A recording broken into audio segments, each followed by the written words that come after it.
Halo teman-teman pendengar setia Ngaji Santai bareng Intan. Di episode kali ini kita akan membahas hal yang tak luput dari kehidupan, yaitu tentang hewan halal dan haram, dan juga pertanyaan klasik mengenai kenapa babi diciptakan tapi diharamkan. Tentunya saya tidak hanya sendiri. Saya sudah ditemani dengan rekan saya yang kece ini, ada Kak Cika dan juga Kak Dian yang bersamai kita melalui via online. Halo juga Intan, halo juga sobat pendengar. Aku benar-benar senang banget ya bisa diundang di podcast kece ini. Dan tentunya kita bakal sharing-sharing tentang topik yang benar-benar menarik sih. Halo juga teman-teman, aku Dian. Benar sekali, aku sangat suka membahas hal yang ringan-ringan seperti ini. Apalagi kita akan membahas tentang halal dan haram. Nah, lengkap banget nih, aku sudah dibersamai dengan dua orang yang paling kece banget, yang tentunya pasti paham dengan topik yang akan dibahas pada episode kali ini. Nah, oke, Cika dulu deh, bisa jelasin nggak secara fikih apa itu hewan halal dan hewan haram? Nah, jadi gini nih, hewan halal itu adalah hewan yang bisa dimakan tentunya ya. Dan begitu juga hewan haram, yaitu hewan yang tidak bisa dimakan. Tapi gini, kalau misalnya hewan itu halal tapi disembelihnya itu tidak sesuai dengan syariat Islam, hewan itu bisa dikatakan haram, tahu? Oh baik, jadi dapat disimpulkan ya bahwa bukan jenisnya saja yang bisa dikatakan halal dan haram, tapi cara penyembelihannya juga bisa menjadi syarat halal, ketentuan halal dan haram itu sendiri ya. Betul-betul. Kayak yang haram itu kan contohnya kayak babi kan haram ya, darah, bangkai. Nah terus ayam juga itu kan halal ya, tapi karena jika sembelihnya enggak menggunakan atas nama Allah atau cara penyembelihannya itu salah dalam syariat, maka itu bisa dikatakan halal. Kalau begitu, Dian bisa kasih contoh nggak hewan yang termasuk halal dan juga haram? Boleh banget, contoh hewan halal itu kayak kambing, sapi, ayam, unta, bahkan belalang juga halal loh sebenarnya.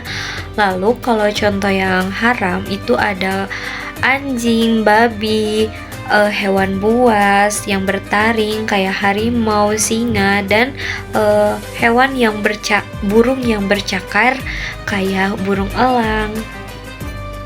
Wah, ternyata banyak juga ya jenis hewan yang termasuk golongan halal dan juga golongan haram. Aku juga baru tahu loh kalau burung pemangsa itu ternyata termasuk golongan haram ya. Iya bener banget. Di sini ada hadis Rasulullah SAW bersabda, setiap hewan yang bertaring dari binatang buas dan dari setiap hewan yang bercakar itu hukumnya haram. Hadis riwayat Muslim. Jadi udah bener-bener dibolehin. Sudah dilarang Iya, mungkin ya, karena mungkin ada taring dan juga cakar ya. Nah, ini yang paling ditanya-tanyakan oleh banyak orang, yang sudah menjadi pertanyaan yang sangat klasik mungkin ya. Karena apa babi diciptakan kalau memang babi itu termasuk golongan hewan yang haram? Menurut kamu gimana, Dian? Mengapa babi diciptakan tapi Allah mengharamkannya? Ya sederhana saja, apakah setiap sesuatu yang Allah ciptakan itu harus halal? Harus bisa manusia menikmatinya? Kan enggak juga. Allah menciptakan segala sesuatu itu punya hikmah dan tujuannya.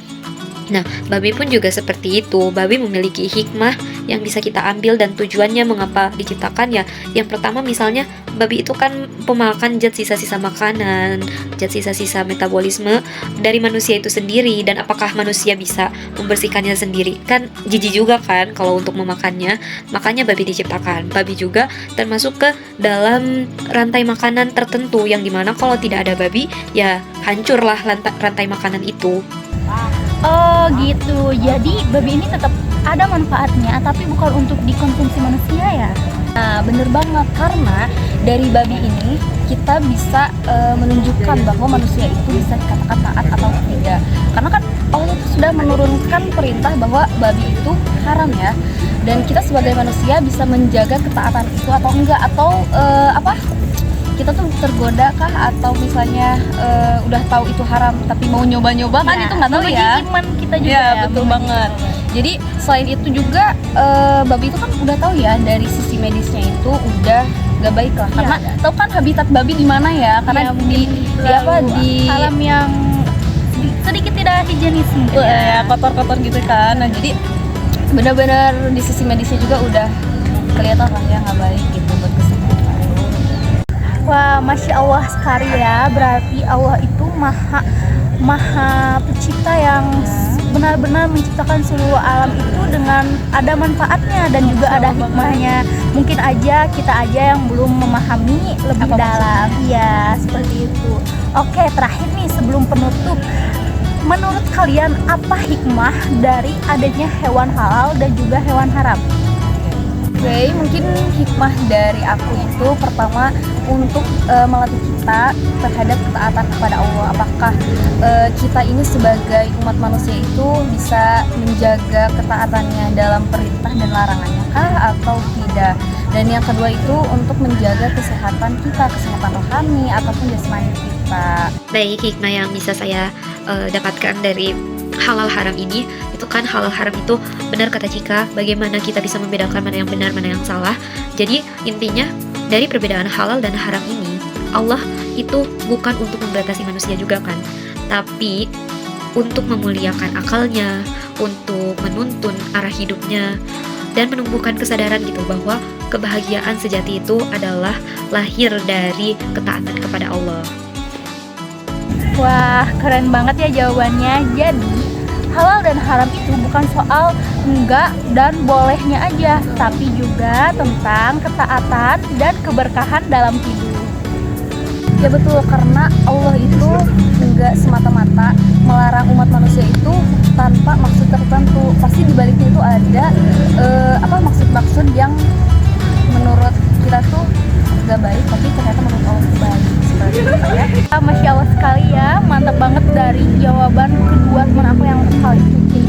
Tentunya semua dalam aspek kehidupan Allah ciptakan ada manfaat untuk keberkahan hidup kita. Tidak terasa ya, kita sudah di ujung episode nih. Terima kasih ya kepada Cika dan juga Dian sudah membersamai episode kita kali ini. Semoga menjadi keberkahan dan ilmu baru untuk pendengar semua.